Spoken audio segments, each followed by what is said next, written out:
I mean, it has to be a bit at this point, right? Another Georgia Bulldog is heading to the Philadelphia Eagles as the Birds have traded for running back DAndre Swift in a deal with the Detroit Lions. So now, during draft weekend, Howie Roseman took Jalen Carter at number 9, Georgia Bulldog, Nolan Smith at number 30, Georgia Bulldog, and they moved up into the 4th round to take cornerback Kelee Ringo at 105, a Georgia Bulldog. This coming after last year, in which Howie Roseman took Jordan Davis in the 1st round, Georgia Bulldog, as well as linebacker Nakobe Dean. And there had been some traction about a potential DAndre Swift trade happening because the Detroit Lions, by a lot of people's surprises, actually took Jahmyr Gibbs at number 12 in the 1st round, and this came after the free agency period in which they signed former Chicago Bears running back David Montgomery. They did lose Jamal Williams in free agency, but Detroit pretty set at that running back spot with both Gibbs and Montgomery,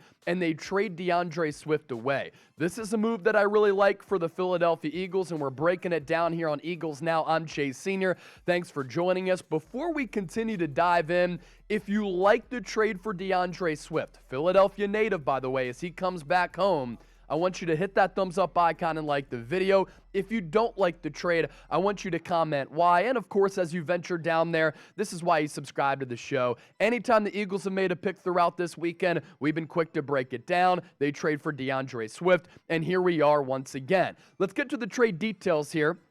The Philadelphia Eagles making this deal, also receiving, in addition to DAndre Swift, a 7th-round pick at number 249, and the Lions get a 4th-round pick in 2025 and a 7th-round pick this year at 219. The Eagles, in making this trade, able to fulfill a big need at that running back position. They didn't get Bijan Robinson because he went to the Atlanta Falcons at number 8, and then the aforementioned Jahmyr Gibbs went to the Lions at number 12. If the board would have fallen the way for Philadelphia, maybe they come away with one of those running backs. They don't take a running back on day 2. I was looking at a player like Devon Achane potentially, but they go Tyler Steen, offensive tackle out of Alabama, and Sidney Brown, the safety out of Illinois.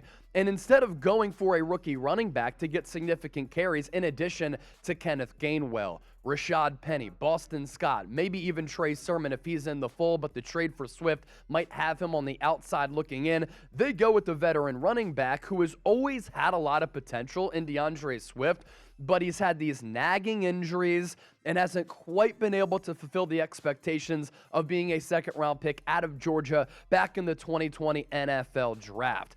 I like it because you're not counting on Swift to be an every down back for you. I like his versatility as part of a running back combination here. I like the semblance of different types of skill sets that you have in that running back room now. As for what Swift has been able to do so far in his NFL career, 2nd-round pick in 2020. He's still only 24 years old despite having been in the league for 3 years. So he entered the draft at a pretty young age. As I said, grew up in Philadelphia. He's a Philly guy, played his football at St. Joe's Prep, who they've won a couple of state championships. They're always a figure in the state of Pennsylvania and a football powerhouse as a preparatory school. And for Swift, year 1, 114 carries for 521 yards, 8 touchdowns, 4.5 yards per carry. But he can also catch the ball out of the backfield on some of these swing passes, on some of these bubble screens. I like his elusiveness. I like the explosion. He can certainly pick up yards after the catch, and he can make guys miss in the open field. And in catching the football, that's also what he's been able to do in his NFL career. 46 catches year 1 for 357 yards and 2 receiving touchdowns. And then in year 2, he has another big workload, more than 150 carries, 617 yards, 4.1 yards per carry with 5 touchdowns. His receptions went up from 46 to 62 for 452 yards and 2 receiving touchdowns. And then in year 3, I think the Lions became a little bit frustrated because Deuce Staley, if you remember in Hard Knocks, former Eagle great, was the associate head coach for the Lions and running backs coach, the same post that he held with the Philadelphia Eagles, talked about this, that sometimes DAndre Swift didn't really battle through some of these injuries that are required to be a consistent ball carrier in the NFL. You're going to deal with nicks and bruises. You're going to be banged up from time to time. Yet DAndre Swift sometimes didn't battle through those injuries, and I think the Lions became frustrated with that over time. But again, for Philadelphia, he doesn't have to be the feature back. You can include him in this running back rotation, which is what the Eagles like to do. And also, they're really high on Kenneth Gainwell. And Rashad Penny has to be able to show that he can stay healthy. And so, too, you have those durability concerns with DAndre Swift. Year 3, as Jamal Williams kind of unseated him, especially in the red zone, because Williams led all non-quarterbacks in touchdowns, as he was a touchdown machine last year before signing with the New Orleans Saints. 99 carries, 542 yards, 5.5 yards per carry. So that was a career high for him. He did have 5 touchdowns, and then his receptions went back to 48 grabs for 389 yards to go along with 3 touchdowns. Howie Roseman, you have to give him credit. He continues to crush it throughout NFL draft weekend. I literally like every single pick that he has made, and I can't really come up with any arguments against the selections. They've gone best player available. They've addressed their needs. They've been aggressive when they needed to. At 62,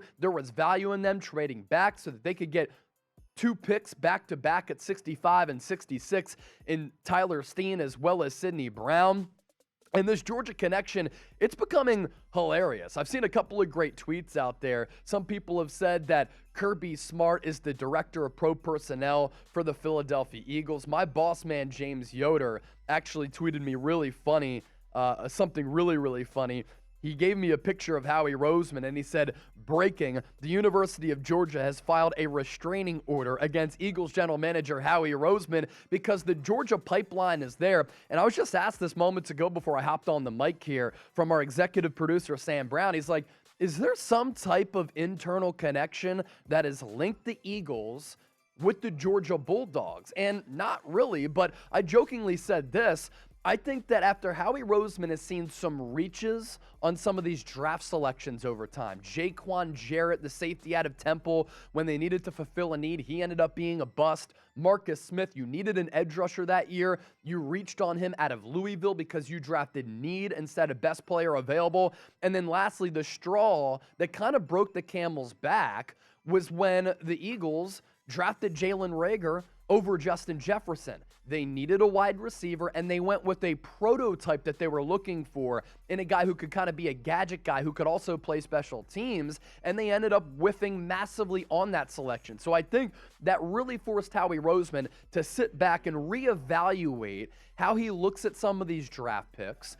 And he's like, you know what? Instead of reaching on some of these projects, trying to be the smartest guy in the room by finding these gems who are kind of hidden and beneath the surface, let's just go get, quote unquote, dogs, no pun intended, and let's draft a bunch of players from some of the best college defenses that we have literally seen all time in Nakobe Dean, Jordan Davis, and then this year, Jalen Carter and Nolan Smith and Keely Ringo, 4.3 40-yard dash guy at that cornerback spot. And now another Georgia Bulldog is heading to Philadelphia, to his hometown in DAndre Swift. So that's going to do it for today's Philadelphia Eagles Now. Appreciate all of you for hopping on board and joining us. Stay tuned. At the end of the draft, we're going to do a complete 7-round grades, and I'm going to go through all of the Eagles picks that they made, offer up my grades. That will be available here on the channel. It's Philadelphia Eagles Now by Chat Sports. I'm Chase Sr. They got their running back in DAndre Swift, and Howie Roseman, he's a god in the city of brotherly love right now.